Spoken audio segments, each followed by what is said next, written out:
जय हिंद दोस्तों, कैसे हो आप सभी। मैं प्रीति सिंह हाजिर हूँ आप सभी के सामने इंडियन पॉलिटी की क्लास लेके। आज का हमारा टॉपिक है राज्य के नीति निर्देशक तत्व। क्या पढ़ेंगे आज हम? डीपीएसपी। अब यहाँ से एग्जाम में कैसे क्वेश्चन बने हैं, कैसे बनने वाले हैं, और जो भी एग्जाम हमारे आगामी है वहाँ पर मैं पहले ही बता दूं कि भाई 100% यहाँ से क्वेश्चन बनता है, तो एक एक पॉइंट को अच्छे से समझते हुए चलना है।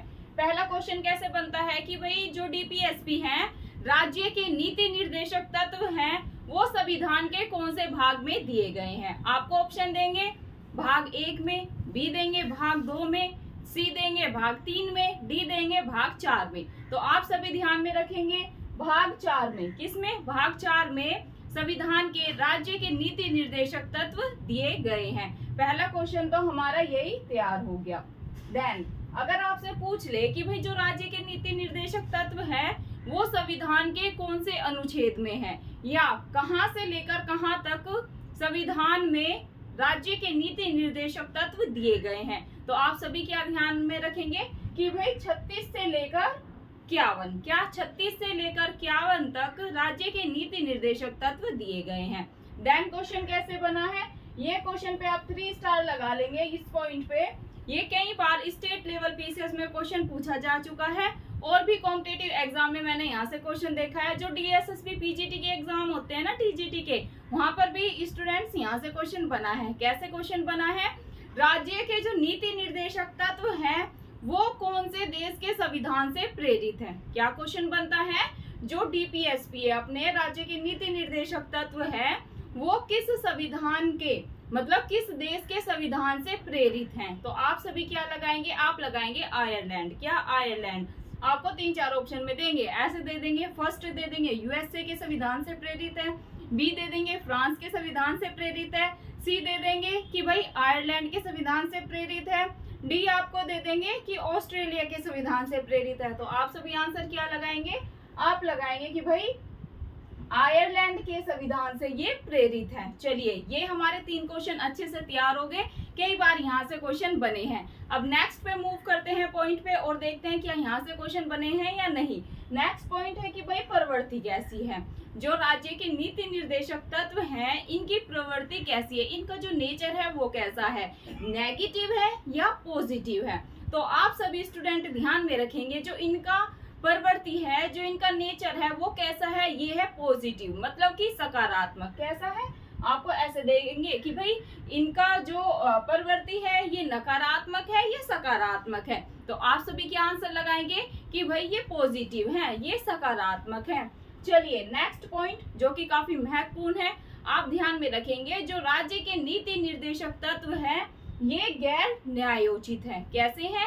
ये गैर न्यायोचित है। आपको एग्जाम में क्वेश्चन देंगे कि भाई जो डीपीएसपी है ये ए देंगे न्यायोचित है, बी दे देंगे गैर न्यायोचित है, और सी गैर न्यायोचित है या परिवर्तनीय है। ऐसे करके आपको ए बी सी डी कैसे भी करके ऑप्शन बना सकते हैं, लेकिन आपको ध्यान में रखना है कि भाई जो राज्य के नीति निर्देशक तत्व है ये गैर न्यायोचित है। कैसे हैं?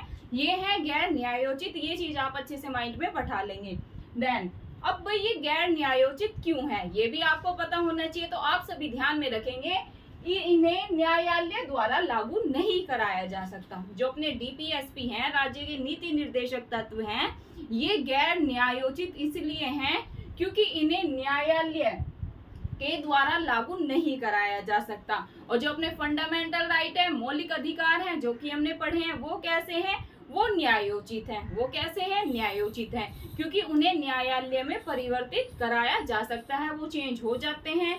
अगर हमारे मौलिक अधिकारों का हनन होता है तो हम न्याय के लिए न्यायालयों में जा सकते हैं। तो ये चीज आप अच्छे से माइंड में बैठा लेंगे कि भाई जो मौलिक अधिकार है वो तो न्यायोचित है, लेकिन जो डीपीएसपी है ना वो गैर न्यायोचित है। आई थिंक अब आपको क्लियर हो गया होगा। चलिए नेक्स्ट जो कि काफी महत्वपूर्ण है, उद्देश्य। क्या? डीपीएसपी के उद्देश्य क्या है? इसके दो उद्देश्य हैं, दोनों को आपको याद करना है। एग्जाम में कई बार क्वेश्चन बना है। पहला उद्देश्य क्या है? पहला उद्देश्य है लोक कल्याणकारी राज्य की स्थापना करना। क्या है पहला उद्देश्य डीपीएसपी का? वेलफेयर स्टेट, मतलब कि लोक कल्याणकारी राज्य की स्थापना करना डीपीएसपी का क्या है? उद्देश्य है। ये चीज आप ध्यान में रखेंगे। सेकंड उद्देश्य क्या है? सेकंड है देश में जो कंट्री है अपनी भारत, इसमें सामाजिक एवं आर्थिक लोकतंत्र की स्थापना करना। पहला क्या हो गया? पहला तो उद्देश्य है कि भाई जो अपना देश है भारत, इसमें लोक कल्याणकारी राज्य की स्थापना करना। क्या? भारत में लोक कल्याण वेलफेयर स्टेट की स्थापना करना। सेकंड क्या है? अपने देश भारत में सामाजिक और आर्थिक लोकतंत्र डेमोक्रेसी की स्थापना करना। आई थिंक अब आपको दोनों जो अपने डीपीएसपी के उद्देश्य है वो क्लियर हो गए होंगे। चलिए नेक्स्ट क्या है? नेक्स्ट भी काफी महत्वपूर्ण है और कई बार यहाँ से भी क्वेश्चन बना है। क्या है क्वेश्चन और कैसे एग्जाम में पूछते हैं वो आप ध्यान देंगे। ऐसे पूछ लेते हैं कि भाई जो डीपीएसपी है वो परिवर्तनीय है या नहीं है, तो आप सभी लगाएंगे कि भाई नहीं, जो डीपीएसपी है ये कैसे हैं? ये अपरिवर्तनीय है। मतलब क्या है इसका? कि भाई जो अपने राज्य के नीति निर्देशक तत्व हैं इनका परिवर्तन नहीं किया जा सकता। ये कैसे हैं? ये अपरिवर्तनीय हैं। और जो अपने डीपीएसपी हैं, जो अपने डीपीएसपी हो गया ना, डीपीएसपी क्या है? ये तो अपरिवर्तनीय है। लेकिन जो अपने मौलिक अधिकार है ना, जो भाग 3 में दिए गए हम पढ़ चुके हैं, 12 से लेकर 35 तक मौलिक अधिकार, उनमें क्या है? वो क्या है भाई? वो परिवर्तनीय है या नहीं? वो परिवर्तनीय है। अगर आ जाए ना कि भाई फंडामेंटल राइट क्या है, तो आप ध्यान में रखेंगे ये परिवर्तनीय है। मतलब कि ये क्या है डियर? ये चेंजेबल है। लेकिन जो डीपीएसपी है, डीपीएसपी ये क्या है? ये अपरिवर्तनीय है। ये चीज आप ध्यान में रखेंगे। आई थिंक अब आपको क्लियर हो गया होगा। बात करते हैं नेक्स्ट पॉइंट पे।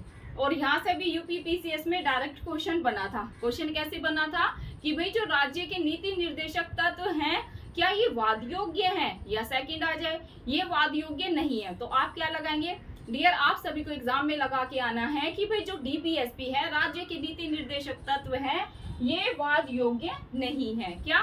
ये वाद योग्य नहीं है। ये चीज आपको ध्यान में रखनी है। देन नेक्स्ट क्वेश्चन पे मूव करते हैं। कैसे बन सकता है? सरकार द्वारा लागू करने के बाद ही नागरिकों को प्राप्त होते हैं। जो राज्य के नीति निर्देशक तत्व है ना, जब सरकार द्वारा ये लागू हो जाते हैं तभी ये नागरिकों को मिलते हैं। ये चीज आपको ध्यान में रखनी है। चलिए तो अब हम जानते हैं एक एक अनुच्छेद को कि भाई जो अपने 36 से लेकर आर्टिकल 36 से लेकर 51 तक अपने डीपीएसपी का वर्णन किया गया है संविधान में, उनमें क्या है भाई? 36 जो अनुच्छेद 36 है उसमें क्या है, अनुच्छेद 37 में क्या है, 38 में क्या है, एक एक अनुच्छेद को हम अच्छे से जानेंगे डिटेल में, क्योंकि यहाँ से डियर में 100% आपको गारंटी दे रही हूँ कि भाई 100%, क्योंकि मैंने पीवाईक्यू देखे हैं, कोई भी टीचर तभी 100% की गारंटी लेता है जब उसने काफी रिसर्च की हुई होती है। तो यहाँ से जो डीपीएसपी का टॉपिक है हर एग्जाम में क्वेश्चन बनता ही बनता है अनुच्छेद से। जैसे कि 48 में क्या है, 50 में क्या है अनुच्छेद, 51 में क्या दिया गया है, जो अपना 39 का बाद में जुड़ा इसमें क्या है, इसको कब संविधान संशोधन के तहत जोड़ा गया, तो काफी महत्वपूर्ण है। अंत तक सभी कक्षा में जुड़े रहेंगे। चलिए अनुच्छेद 36 की बात करते हैं कि भाई अनुच्छेद 36 में क्या है। जो डीपीएसपी का अनुच्छेद 36 है इसमें ऐसी क्या चीज दी गई है जो हमारे एग्जाम में पूछी जा सकती है। तो इसमें है राज्य की परिभाषा, स्टेट की डेफिनेशन है। आर्टिकल 36 में क्या है, स्टेट की डेफिनेशन, राज्य की परिभाषा दी गई है, राज्य को अच्छे से विस्तार से समझाया गया है। मूव करते हैं अनुच्छेद 37 पे। क्या 37 में क्या है, तो आप सभी अच्छे से माइंड में बैठाएंगे। इसमें है कि भाई ये न्यायालय में परिवर्तनीय नहीं है। ये तो इजी है क्योंकि हम पहले ही समझ चुके हैं कि भाई ये गैर न्यायोचित है। गैर न्यायोचित क्यों है? क्योंकि इन्हें न्यायालयों में परिवर्तित नहीं कराया जा सकता। अब देखिए वही पॉइंट यहाँ पर आ गया कि भाई न्यायालय में परिवर्तनीय नहीं है। आर्टिकल 37 में क्या है, की पॉइंट पकड़ना है कि भाई 37 में तो हमने कुछ ऐसा पढ़ा था कि भाई ये न्यायालय में परिवर्तनीय नहीं है। ठीक है, क्लियर। चलिए अनुच्छेद 38 पे मूव करते हैं। आई नो डियर, जो ये डीपीएसपी है इन्हें याद करने में बहुत ज्यादा दिक्कत होती है स्टूडेंट्स को, लेकिन आज हम बहुत अच्छे तरीके से एकदम सरल भाषा में समझने का प्रयास कर रहे हैं। वो कैसे कि आपको की पॉइंट पकड़ना है। जैसे 36 है ना, उसको बस स्टेट डेफिनेशन ऐसे याद कर लो कि भाई 36 में क्या है, स्टेट की डेफिनेशन है। 37 पे आएंगे तो भाई न्यायालय परिवर्तनीय नहीं है, वो तो हमें पता है। कहाँ नहीं परिवर्तनीय होंगे भाई, न्यायालय में नहीं होंगे। तो आप ना इस पे फोकस करें कि भाई परिवर्तनीय नहीं है। तो अपना आर्टिकल 37 तैयार हो गया। 38 में क्या है कि भाई 38 में है सामाजिक, आर्थिक और राजनीतिक न्याय। फोकस करेंगे आप न्याय पे कि भाई 38 में तो हमने न्याय पढ़ा था। अब न्याय कौन कौन से हैं? सामाजिक, आर्थिक और राजनीतिक। किसकी न्याय की बात हुई है? 3 न्याय है। अगर आपको न्याय याद है ना कि भाई 38 में डीपीएसपी के न्याय है, तो आप सारी चीजों को आराम से क्लिक करके आएंगे। क्या 38 में क्या है? सामाजिक, आर्थिक और राजनीतिक न्याय की बात की गई है। अनुच्छेद 39 पे मूव करते हैं। इसमें क्या है? संसाधनों का उचित वितरण। क्या? संसाधनों का जो सोर्सेज होते हैं उनका उचित वितरण।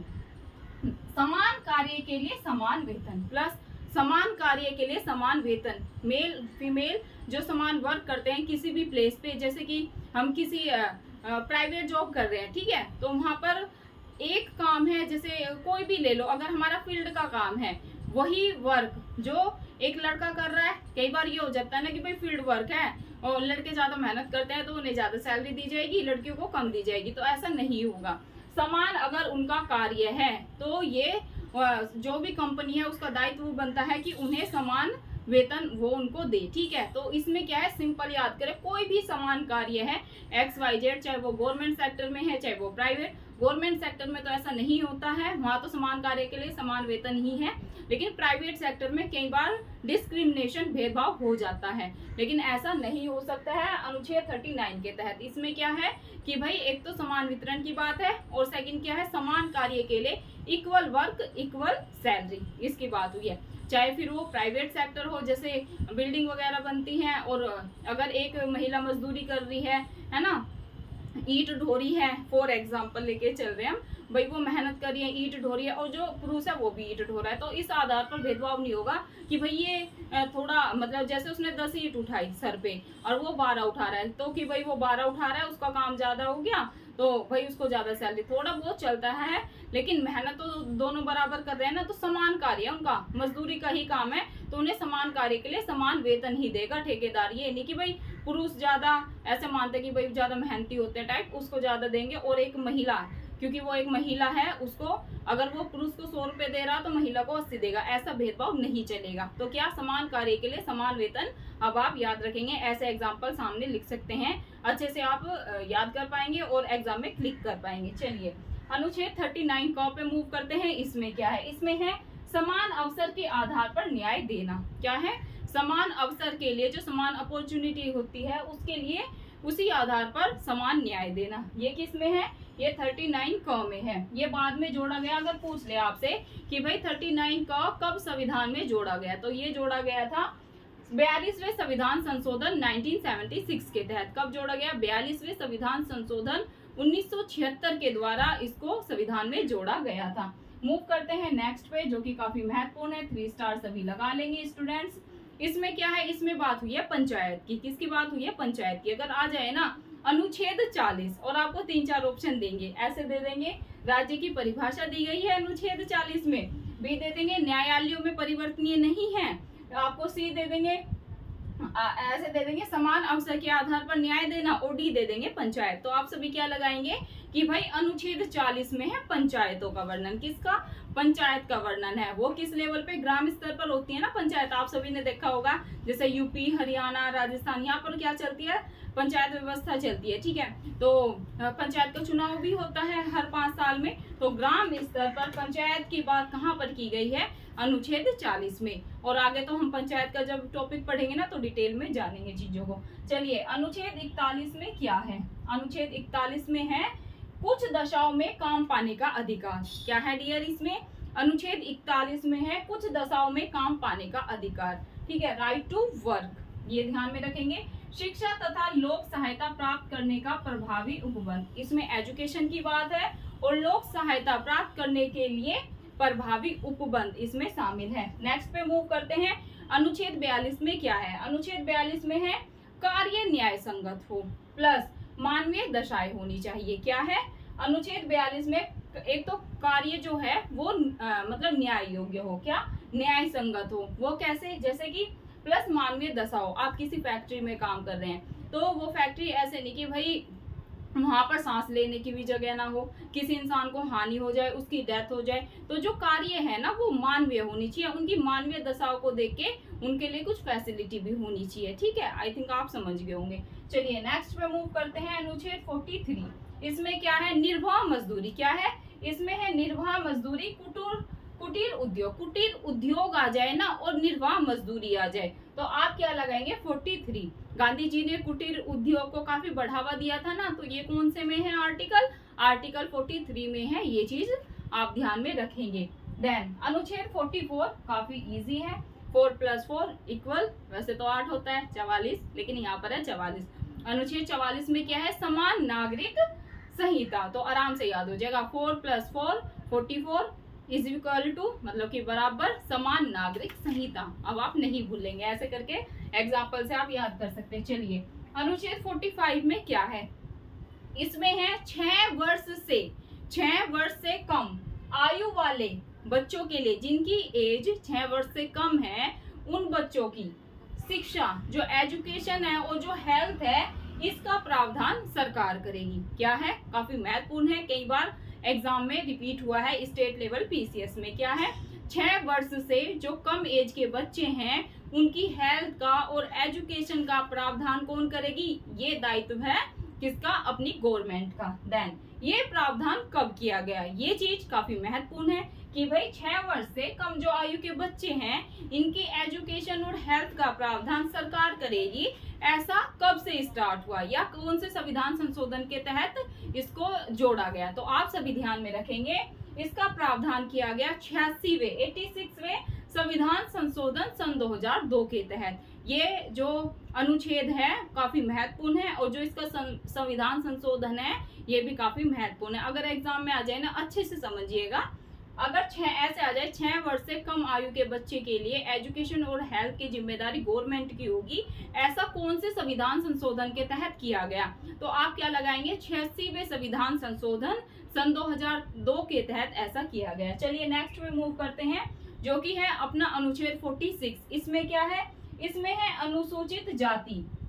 क्या, अनुसूचित जाति जनजाति की शिक्षा, आर्थिक हित उनके और जो सामाजिक न्याय है इसके संबंध में सरकार को कुछ विशेष प्रावधान करने होंगे। जो ये आ जाए ना आर्टिकल 46, तो आगे लिख लेना शॉर्ट में कि भाई ये SC ST से रिलेटेड है, फिर तो आप समझ ही जाओगे कि भाई इसकी जो इनकी एजुकेशन होती है, जो इनके इकोनॉमिक हित होते हैं, मतलब कि जो इनके आर्थिक हित हैं, जो इनको सोशल जस्टिस मिलनी चाहिए, इनके बारे में कुछ विशेष प्रावधान कौन करेगी, ये सरकार करेगी। ये आपको अच्छे से माइंड में बैठा लेना है और ये प्रावधान किए भी गए हैं संविधान में। चलिए अनुच्छेद 47 पे मूव करते हैं, काफी महत्वपूर्ण है, कई बार ये क्वेश्चन भी रिपीट हुआ है।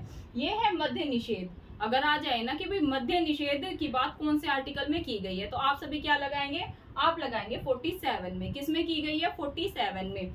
मद्य निषेध प्लस लोगों के पोषाहार, लोगों को अच्छा पोषण मिले, पोषाहार मिले, लोगों के पोषाहार, उनकी हेल्थ का, उनके स्वास्थ्य का, उनके जीवन स्तर, जो उनका लाइफ स्टाइल है उनको ऊंचा करने तथा लोक स्वास्थ्य है, उनकी हेल्थ आदि सुधारने का प्रयास कौन करेगी, ये राज्य करेगी। ये आपको ध्यान में रखना है, कौन करेगा, राज्य। राज्य का मतलब यहाँ पर किससे है, राज्य का मतलब यहाँ पर एक अलग स्टेट नहीं लेना है कि भाई उत्तर प्रदेश करेगा या फिर बिहार करेगा, ऐसा नहीं। राज्य का मतलब सरकार से ही है, ठीक है। चलिए अनुच्छेद 48 पे मूव करते हैं, जो कि है कृषि, एग्रीकल्चर आ जाए ना। देखिए सिंपल है, मैंने आपको एक एक की पॉइंट बताया है, अगर आप उस कीवर्ड को याद कर लेंगे ना तो आप एग्जाम में अच्छे से कर पाएंगे। पूरा देखिए कोई अनुच्छेद याद नहीं कर सकता है कि भाई एग्जैक्ट याद कर ले कि भाई कुछ दशाओं में काम पाने का अधिकार ये वो।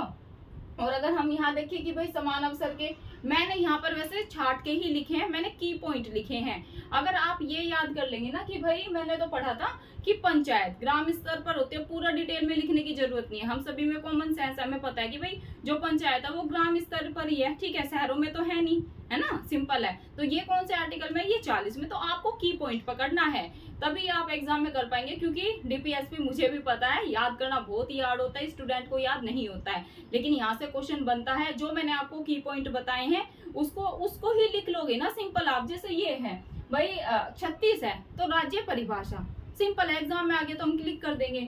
37 है कि भाई परिवर्तनीय नहीं है, ये परिवर्तनीय हमें पता है क्या परिवर्तनीय है, डीपीएसपी परिवर्तनीय नहीं है। तो ऐसे सिर्फ एक पॉइंट याद माइंड में बैठा लेना है और फिर आपकी चीजें एग्जाम में अच्छे से क्लिक हो जाएगी। जैसे अभी हम बात करें 48 की, तो भाई कृषि, कृषि आ जाए ना डीपीएसपी का कि भाई अनुच्छेद 48 में क्या है, तो आप लगाएंगे कृषि। कृषि, पशुपालन और दुधारू पशु, इसकी बात किस में है, अनुच्छेद 48 में है। बात करते हैं 48 का की, इसमें क्या है, इसमें है इन्वायरमेंट। आगे आप इन्वायरमेंट भी लिख लोगे ना, तो पर्यावरण से रिलेटेड कोई भी मिलता जुलता पॉइंट मिल गया ना, तो आपको माइंड में रहेगा कि भाई ये तो हमने पढ़ा था कि भाई इन्वायरमेंट आ जाए ना, तो आप लगाएंगे 48 का, ये बाद में जोड़ा गया। कृषि आ जाए तो 48, क्या कृषि आ जाएगी तो 48, दुधारू पशु आ जाए तो भी 48, अगर पशुपालन आ जाए कि भाई ये किस में है, ये भी 48। 48 का में क्या है, ये बाद में जोड़ा गया है संविधान में, ये इन्वायरमेंट से रिलेटेड है, पर्यावरण से रिलेटेड है। इसमें क्या है, सुनिएगा ध्यान से, पर्यावरण संरक्षण और संवर्धन, क्या पर्यावरण का संरक्षण और संवर्धन प्लस वन एवं वन्य जीवों की रक्षा, क्या है, पर्यावरण से रिलेटेड है। पर्यावरण का क्या करना है, सभी को इसका संरक्षण करना है और संवर्धन करना है, प्लस जो वन और वन्य जीव हैं इनकी सभी को रक्षा करनी है। ऐसा कौन से आर्टिकल में है, ये 48 किसमें, 48 क में है। मैंने अभी बताया ये बाद में जोड़ा गया। ये कब जोड़ा गया, ये काफी महत्वपूर्ण है, अच्छे से याद कर लेंगे। ये जोड़ा गया था 42वें संविधान संशोधन 1976 में। कब जोड़ा गया, 42वें संविधान संशोधन 1976 में जोड़ा गया था। 48 का क्या है, इसमें पर्यावरण से रिलेटेड चीजें हैं कि अपने को पर्यावरण का संरक्षण करना है, संवर्धन करना है, वन और वन्य जीवों की रक्षा करनी है, और हम सभी का ये दायित्व भी बनता है डियर, आप सभी को क्या करना है, पर्यावरण का संरक्षण करना है। ज्यादा से ज्यादा सभी पेड़ पौधे लगाएं, क्योंकि उन्हीं से क्या होता है, हमारे पर्यावरण की रक्षा होती है। पौधे ही बचा सकते हैं ना, जो पृथ्वी पर जीवन बचा है। इतना सारा पोल्यूशन हो रहा है तो उससे काफी हानि होती है, जैसे एयर पोल्यूशन है, काफी बाहर जाते हैं, तो उससे बचाव कौन करेगा, पेड़ पौधे ही करते हैं, ठीक है। और वन इसी में आ गया, वन और वन्य जीव का क्या करना है, अपने को संरक्षण करना है, उनकी रक्षा करनी है। ये चीज आई थिंक अब आपको क्लियर होगी। इन्वायरमेंट आए तो 48 का सिंपल सा याद करना है। चलिए 49 पे मूव करते हैं कि भाई 49 में क्या है, राष्ट्रीय महत्व के स्मारक, क्या है, नेशनल लेवल के जो स्मारक है, राष्ट्रीय महत्व के स्मारक स्थानों का संरक्षण करना है। जो राष्ट्रीय लेवल के जो स्मारक हैं उनका क्या करना है, उनका संरक्षण करना है, स्थानों का संरक्षण। जैसे नेशनल लेवल पर क्या है, जैसे भाई रेड फोर्ट हो गया, दिल्ली में हुमायूं का मकबरा है, और अपना ये क्या नाम है, इंडिया गेट है। दिल्ली में तो काफी सारी चीजें हैं ना, आगरा में चले जाए तो ताजमहल है। तो हम सबका डियर ये दायित्व बनता है कि हम इनकी रक्षा करें, इनको नुकसान ना पहुंचाए। जैसे कुछ लोगों की आदत होती है ना, जैसे ऐसे टूरिस्ट प्लेस पे घूमने जाते हैं या दिल्ली में घूमने आते हैं लोग, तो लोगों की आदत होती है कि उस पर कुछ लिखना शुरू कर देते हैं ना, उन्हें हार्म पहुंचाने की कोशिश करते हैं। तो ऐसा नहीं करना है। पेड़ पौधों का भी ऐसे ही, ना सिर्फ स्मारक, तो जैसे कि हमने अभी पढ़ा 48 का में कि उनकी हमें रक्षा करनी है। कुछ लोगों की मैंने बहुत सारी जगह देखी है, जैसे आप सभी भी जाते होंगे घूमने, तो पेड़ों पे ना नाम लिख देते हैं ना, जो भी आशिक टाइप के लोग होते हैं ना, वो ऐसा करते हैं कि भाई लड़की है तो कि अपने बॉयफ्रेंड का नाम लिख दिया, वो ईंट पत्थर सा उठा लेते हैं उससे खुरच के, तो वो भी एक जीव है, उसमें भी जीवन है ना, वो भी चीजों को महसूस करते हैं, तो उन्हें हानि नहीं। अब एग्जांपल ले लो, कोई ईंट से या ब्लेड से हमारे हाथ को खुरचने लग जाए तो हमें दर्द होगा ना, ऐसे पेड़ पौधों को भी दर्द होता है, तो उन्हें नुकसान नहीं पहुंचाना। वो हमें छांव देते हैं, हमें पर्यावरण प्रदूषण से बचाते हैं, तो हमें बजाय उसके कि भाई आप उसको नुकसान पहुंचा रहे, पानी दे दो, है ना। तो ये मानवता होनी चाहिए, लेकिन कुछ लोग आज के इतने चूर हो जाते हैं, वो ऐसी बेहुदा हरकत करते हैं जो कि नहीं करनी चाहिए। ऐसे ही स्मारक की बात ले लें, वहां पर भी कुछ लोगों की आदत होती है, मार्कर से लिख देंगे, है ना, नाम लिख देंगे, जिससे कि वो अमर हो जाएंगे, ऐसे उनका प्यार बहुत ही अमर हो जाएगा। तो ऐसा नहीं है, तो चीजों को नुकसान नहीं पहुंचाना है। ये देखिए हमारे संविधान में भी दिया गया है, क्या है, 49 में ही दिया गया है, राष्ट्रीय स्मारक की स्थानों का संरक्षण करना है, उन्हें नुकसान नहीं पहुंचाना है। चलिए नेक्स्ट क्वेश्चन पे मूव करते हैं। अनुच्छेद 50 है, यहाँ से भी कई बार क्वेश्चन बना है। इसमें क्या है, इसमें है कार्यपालिका का न्यायपालिका से पृथक्करण। ये काफी महत्वपूर्ण है, कई बार क्वेश्चन पूछा है। कैसे क्वेश्चन बनता है, स्टेट लेवल पीसीएस में एक तरफ देते हैं सूची फर्स्ट, एक तरफ दे देंगे सूची सेकंड, ऐसे देंगे सूची फर्स्ट का सूची सेकंड से मिलान करें।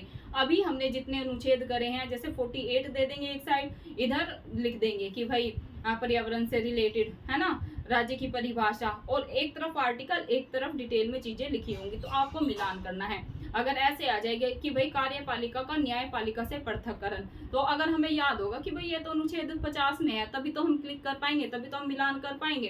तो मिलान के क्वेश्चन वैसे काफी इंटरेस्टिंग होते हैं कि अगर आपको 3-4 पता है ना कि भाई अब हमने इतने सारे DPSP करे हैं ना, ऑलमोस्ट अभी हम 51 पे पहुंचने वाले हैं। तो अगर आपको इसमें से मैं मान के चल रही हूँ भाई 7-8 याद है, तो अगर DPSP से वहां पे मिलान में क्वेश्चन आता है तो भी क्लिक कर दोगे। क्योंकि एग्जाम में क्या होता है, सूची फर्स्ट का जो सूची सेकंड से मिलान होता है, कई बार एक ऑप्शन से भी चीजें निकल जाती है, कई बार 2 से भी नहीं निकलती, कई बार 3 से भी, 3 पता होगा तभी निकलेगी। लेकिन ऑलमोस्ट ये देखा गया है जितने मैंने PYQ सोल्व करे हैं, अगर आपको 2 याद है ना तो आप मिलान अच्छे से कर देंगे। तो 2 तो अच्छे से याद होने चाहिए।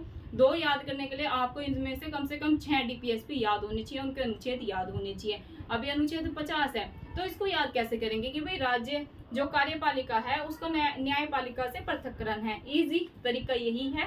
देखिए 50 प्लस 50 100 होता है, इसको डिवाइड करके आप निकाल सकते हैं कि भाई 50 पृथक्करण भी याद कर सकते हैं। जैसे याद हो जाए कि 50 प्लस अगर हम 100 को देखें तो 50 प्लस 50 क्या होता है, 100 होता है। तो ऐसे याद कर ले कि भाई 100 कैसे बनता है, डिवाइड करके बनता है, और इसका क्या है, कार्यपालिका का न्यायपालिका से पृथक्करण है। इजी है। 50 पृथक्करण भी सही लग रहा है, ये भी है ना, ट्रिकी बन गई, याद हो गया 50 पृथक्करण याद, तो और फिर वहां तो पता ही चल जाएगा कि भाई क्या कार्य किसका किससे पृथक्करण, कार्यपालिका का न्यायपालिका से पृथक्करण। आई थिंक क्लियर हो गया होगा। चलिए आज के लास्ट अनुच्छेद पे मूव करते हैं, जो कि है हमारा, ये है अंतरराष्ट्रीय शांति और सुरक्षा की अभिवृद्धि करने का प्रयास करेगा कौन, ये करेगा राज्य। क्या है 51 में, अनुच्छेद 51 में है, नेशनल लेवल पर नहीं इंटरनेशनल लेवल पर राज्य क्या करेगा,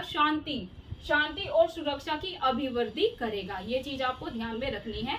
ये राज्य का कर्तव्य है, ये राज्य का रिस्पॉन्सिबिलिटी है, दायित्व है, जिम्मेदारी है कि भाई वो अंतर्राष्ट्रीय लेवल पर शांति और सुरक्षा की अभिवृद्धि करेगा। तो डियर, ये थी हमारी आज की DPSP की क्लास। आई थिंक आज के बाद आपको इस टॉपिक में दिक्कत नहीं होगी। आप अपने सेल्फ नोट्स भी बना सकते हैं, जैसे मैंने तरीका बताया। आर्टिकल 36 लिखे है ना, उसके सामने लिख ले स्टेट एस डेफिनेशन। मैं तो शॉर्ट में ऐसे नोट्स बनाती हूँ, लेकिन अभी मेरे को आपको पढ़ाना है तो इसलिए डिटेल में नोट्स बनाए हैं। जो बच्चे अपने, मैं तो यही कहूंगी डियर, आप अपने सेल्फ नोट्स बनाने का प्रयास करें। लेकिन अगर आपको वो भी नहीं करना है तो डोंट वरी, आपको इस क्लास के नोट्स शाम तक मिल जाएंगे। आप पहले वीडियो को अच्छे से सुन के बहुत सारी चीजें क्लियर हो जाती है। जैसे हमने एग्जाम्पल से समझा, अगर हम किताब से पढ़ते हैं ना तो वहां पर एग्जाम्पल तो लिखे नहीं है कि भाई जो राष्ट्रीय स्मारक होते हैं उनकी रक्षा करनी है। अब हमने एग्जाम्पल से समझा कि भाई दिल्ली में रेड फोर्ट है, अपना हुमायूं का मकबरा है, उसको जब हम घूमने जाते हैं तो नुकसान नहीं पहुंचाना है। तो अब ये एग्जाम में आएगा ना तो हमारी गलती नहीं होगी। तो सुनने से ना वीडियो को यही होता है। मैं ये नहीं कह रही कि 100% आप वीडियो पे डिपेंड हो जाओ कि भाई वीडियो से ये सारी चीजें हो जाएंगी, तो ऐसा नहीं होता है। आपको किताबें उठानी पड़ेगी। अभी आप क्या करें, ये हमने क्लास कर ली DPSP की। अब आपको क्या करना है, इसके बाद वीडियो को सुनने के बाद आप थोड़ा सा मंथन करें, थोड़ा सा टाइम देना है। जैसे घूम फिर रहे हैं ना, शाम को चाय पीते हुए छत पे घूम रहे हैं, तो याद करें, मेमोरी में उसको बैठाए कि भाई मैडम ने बताया था कि भाई 36 में तो स्टेट की डेफिनेशन है, 37 में ये है, 38 में ये है, 48 का बाद में जुड़ा, 39 का बाद में जुड़ा, ये कब जुड़ा। तो ऐसे करके आप याद करेंगे ना। कुछ बच्चे मुझसे जैसे पूछते हैं कि मैम याद नहीं होता है या भूल जाते हैं। देखिए ये नेचुरल है, सब याद भी करते हैं और भूल भी जाते हैं, लेकिन याद आपको लंबे समय तक कैसे रहेगा, जब चीजों को आप दोहराएंगे, बार बार याद करेंगे। उसके बाद आपको क्या करना है, इस क्लास के बाद, वीडियो को सुनने के बाद ऑब्जेक्टिव लगाने हैं। आपके पास जो भी इंडियन पॉलिटी की बुक है, अगर आप वैसे मुझसे भी अगर पूछेंगे तो मैं भी सजेस्ट कर दूंगी एक अच्छी बुक स्टेट लेवल PCS के लिए। और जो भी आप SSC वगैरह की तैयारी करें, दिल्ली पुलिस की तैयारी करें, तो उसको लगाएंगे ना आप तो सारे क्वेश्चन आपके बन जाएंगे। फिर आपको DPSP की क्लास के बाद ज्यादा से ज्यादा ऑब्जेक्टिव लगाने। मैं ये नहीं कह रही कि आप दिल्ली पुलिस की तैयारी कर रहे हैं तो आप स्टेट लेवल PCS के DPSP के क्वेश्चन ना लगाएं, वहां पर आपको कुछ और क्वेश्चन मिलेंगे। अगर आप स्टेट लेवल पीसीएस की तैयारी करें तो आप और स्टेट लेवल पीसीएस के भी क्वेश्चन देखें कि भाई डीपीएसपी से कैसे क्वेश्चन बने। ऑब्जेक्टिव तो आप टॉपिक देखें और कहीं से भी कोई से एग्जाम में के भी लगा सकते हैं, क्योंकि उससे हमें एक्सपीरियंस ही होता है कि भाई कहाँ से कैसे क्वेश्चन बने हैं। क्या ये पूछा गया है कि डीपीएसपी परिवर्तनीय है या नहीं, वाद योग्य है या नहीं, तो हमें एक आइडिया हो जाता है। जब हम ज्यादा से ज्यादा ऑब्जेक्टिव लगाते हैं तो हमारी सारी चीजें क्लियर हो जाती हैं और एग्जाम में हम अच्छा प्रदर्शन कर पाते हैं। तो आई थिंक आपने ये चीजें समझी होंगी। अच्छे से क्लास करें। वीडियो अच्छी लगे तो वीडियो को लाइक कर देना। चैनल को सब्सक्राइब नहीं करा है ईपीएस बाय प्रीति सिंह को तो उसको सब्सक्राइब कर लेंगे और वीडियो को ज्यादा से ज्यादा शेयर करें। चलिए कक्षा का अंत करते हैं एक प्यारे से मोटिवेशन कोट के साथ कि असफलता एक चुनौती है, इसे स्वीकार करें। कि असफलता एक चुनौती है, इसे स्वीकार करें। कहाँ कमी रह गई देखे और सुधार करे। जब तक ना सफल हो नींद चैन को त्यागो तुम। जब तक ना सफल हो नींद चैन को त्यागो तुम। संघर्ष का मैदान छोड़ मत भागो तुम। संघर्ष का मैदान छोड़ मत भागो तुम। कुछ किए बिना ही जय जयकार नहीं होती। कुछ किए बिना ही जय जयकार नहीं होती। कोशिश करने वालों की कभी हार नहीं होती। कोशिश करने वालों की कभी हार नहीं होती। चलिए तो दोस्तों मिलते हैं आपको नेक्स्ट करंट अफेयर की क्लास में। जय हिंद, जय भारत, धन्यवाद।